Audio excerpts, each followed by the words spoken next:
Salam hörmətli izləyicilər. Bu gün sizə abituriyentlərin, şagirdlərin çətinlik çəkdiyi daha bir izaha vermək istərdim. Nisbi və əvəzlik bölməsindən which və where arasındakı fərqi doğru müəyyən edib testin doğru cavabını tapmaq üçün məncə bu izah faydalı olacaq.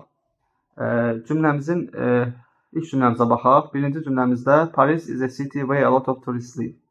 Paris çoxlu turistlərin yaşadığı bir şəhərdir. İndi biz sual veririk. Hardadır? Çoxlu turistlər harda yaşayır? Where do a lot of tourists live? Sual verəndə biz where verərik. Which a lot of tourists live belə cümlə olmur. Yəni which city. Burada which verməmizin əsası yoxdur da belə deyək. Amma ikinci cümləmizə baxsaq, burada which ilə sual verməliyik biz. Paris is a city which has a lot of tourists.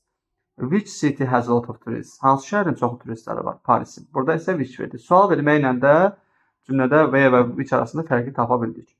İkinci cümləmizə baxsaq, 2025-ci ildə nəşr olmuş 11-lər üçün olan test toplusundandır bu cümlə. Səhv eləmirəmsə bağlayıcı conjunctive words-də 4-cü testdir. We found a small shop where we could buy some bread. Biz biraz çörək ala biləcəyimiz bir mağaza tapdıq. Where could we buy some bread? Harda ala bildik biraz çörək?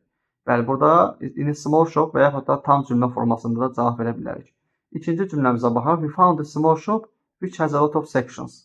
Biz bir kiçik mağaza tapdıq. Harda hansı ki çoxlu bölmələri var və yaxud da çoxlu bölmələri olan bir kiçik mağaza tapdıq. Which shop has a lot of sections.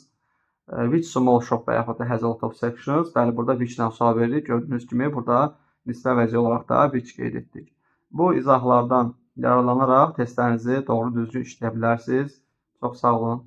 Uğurlar.